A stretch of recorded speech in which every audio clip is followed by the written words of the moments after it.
All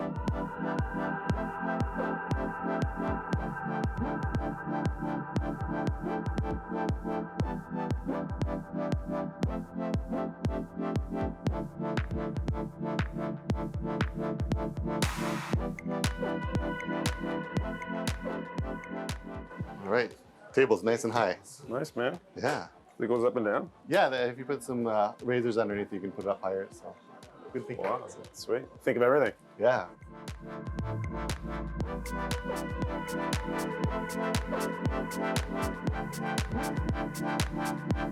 So I think there's lots of stuff here to choose from, but I think since you're here in Japan, you should probably try some Wagyu beef.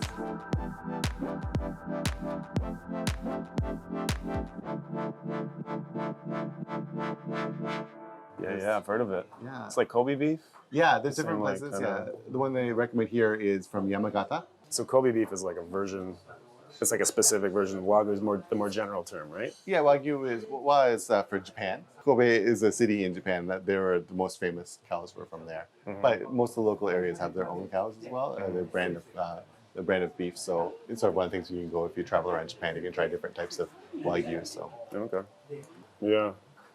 Just jump in. So you've been in Japan how long? I've been living in Japan for 13 years, but I first came back in 2000. I came on a vacation and I liked it a lot, so I decided to come again. I was really impressed with how accessible Japan was even at that time. Oh yeah. And every time I came back, the accessibility was better and better. So how much credit do you take for the changes in accessibility? It's your website, like most of it, half of it? No, close to zero probably, but no, I just going around and trying different things. So on my website, the Accessible Japan website, I try to introduce the tourist locations for people to come to sort of get rid of the fears of traveling. What's is there a toilet there, or can I see most of the location in a wheelchair, etc. So I try to answer those kind of things on the website, but also lately I'm trying to encourage restaurants in Japan to become more accessible. Well, that's cool that you sort of took up this challenge to share what you've learned about it. Environments, they're never going to be 100% accessible, but there's this sort of spirit of like helpfulness. When you come here and there's people helping you with your bag, with just some of the physical barriers. Right. So it's like what I mean? Exactly. So, Yeah. Well, that's sort of the Japanese omotenashi, or the hospitality of Japan, and the way of thinking of those systems, and what to do if people are in a spot, things. So I think in that respect, they have a lot to teach the world about accessibility. Like Japan's really ahead, I think, in that respect, in marrying those things. And the hospitality piece of it, right? It's going to be a great opportunity for people to see it coming up in Tokyo 2020. So. Yeah.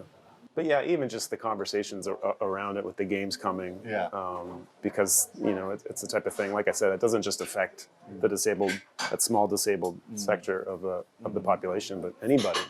Not only aging, but like anybody can acquire a disability anytime. Yeah. You know what I mean? Yeah. Yourself, you were born with a disability, right? Right. Yeah. No, I was hit by a car when I was 9. Okay. So. So I guess you never know. Yeah. So like. Gender, where you live, rich, poor, those risks are. We all share that risk sort of equally, exactly, and that So it's it's in all our best interests. Getting closer. Yeah, you sense the beef coming now. Bamboo shoots and tofu. Thank you very much. That looks amazing. Sick. So this is. So around the beef, there's also different things you can try with it. So there's salt, there's wasabi, there's garlic chips. My favorite way is to put a garlic chip on top and eat it. All right. Let's try that next. I'm into that. You're going to maybe overload on different flavors there. It's so good. So you get around on the subway or like public transport here? Yeah, that's usually my main mode of transportation. What about other parts of the getting around? Cabs, airports? There are a lot more accessible wheelchair taxis now. Yeah. I think they're called Japan Taxi. And I think I think they're aiming for about 30% to be accessible by Tokyo 2020. So it should be easy to hail a cab, even from a wheelchair. Pretty much anywhere in terms of getting around is generally quite good. Afterwards, also the buses. On the buses, the driver can put out a ramp for you to get on the bus. So otherwise, the tourist attractions are quite accessible now. Well, restaurants maybe don't have you know, what's the trick there? It's like it's so you walk down the street, and you can tell there's like 20 restaurants around you, but what floor they're going to be on? Or is there any kind of trick to know?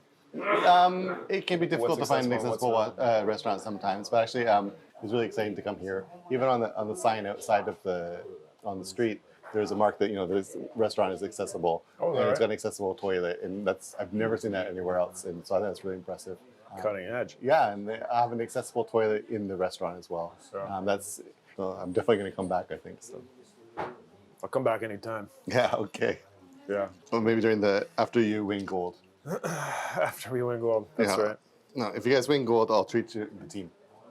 Really? Did you get that? Did you hear that? Man, that's acting. Some extra motivation.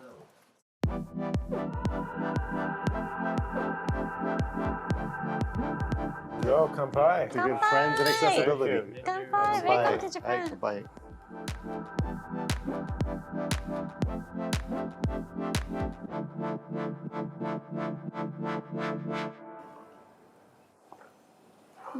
Beautiful. Beer is beer. So it's kind of a more casual kind of restaurant, like family restaurant. I mean, my wife and kids are coming for the Paralympics. Is this somewhere I would bring them? Oh, I think perfect. To come eat? So that's one of the good things about izakaya is that everybody can enjoy some food. So some places you go, they only have one type of food, but izakaya has so many different types of food. So for people who are, not adventurous, or people who are adventurous or young or old, can all enjoy. It's good to know. Yeah. Should we try this? Yes. Let's have some. All right. Itadakimasu. Itadakimasu. Is that right? Yeah. Oh, my Japanese is Itadakimasu. so good. Drink. How do you think about Japanese accessibility situation? That's sort of probably goes for every culture. It's sort of unique, but I think particularly for Japanese culture, maybe some of these like little steps where to me, I think it's just one step to get in, but it has a meaning and a function in a restaurant or in a home that's important. It's not a meaningless sort of. It's a barrier, yes, but it has a purpose and a meaning. So it can be sensitive, And so I think it's important when it comes to accessibility to make it accessible, but also to protect the special, unique features of the culture or maybe the building. For example, there's a temple called Sensoji, and it's near Asakusa, so it's not far from here. But it has an elevator into the temple. Yes. But they made it look like it's part of the temple. Yes, so it's very difficult to tell it's an elevator. So they've met both needs. So it keeps the building looking beautiful, but it also has an elevator. So I think it's good to mix those things. I think we're seeing that a lot at tourist locations. Also, Meiji Shrine, they have the walkways now. It's not gravel.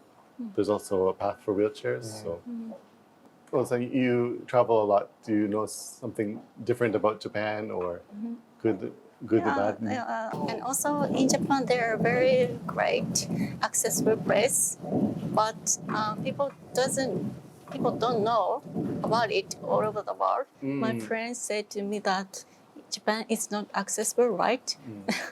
So I said to her, no, in Japan it's very accessible. There are very, very great bathroom, accessible bathroom. Also, it brings up a very good point that one of the biggest barriers to travel with a disability is information. Yeah. If you don't have information, it's very difficult to make the first step to travel. Yes, that's why we gather the information about accessible restaurant in WheeLog. So people can use your app around Tokyo or around all of Japan? All of Japan. Yes. And so then people can add their own points to it. So they can add, so if they went to a restaurant, they could say, this restaurant is accessible. And so for the next person, it's easy to find accessible restaurant. So nice work. Good work. And the 2020 games hopefully can just continue to, to help you with that message and with that work. Okay, well, we've eaten a lot, and I think you have a busy schedule, so we're gonna end here. But so at the end of a Japanese meal, you say gochi-so-sama. Gochi-so-sama. Yes. And so you put your hands together. I'm ready. Praying, I think. 1, 2, 3. Gochi-so-sama. Enjoyed? Yeah. Did I enjoy it? That's an understatement. Yeah. It's amazing. Thanks so much. I feel like a real sumo.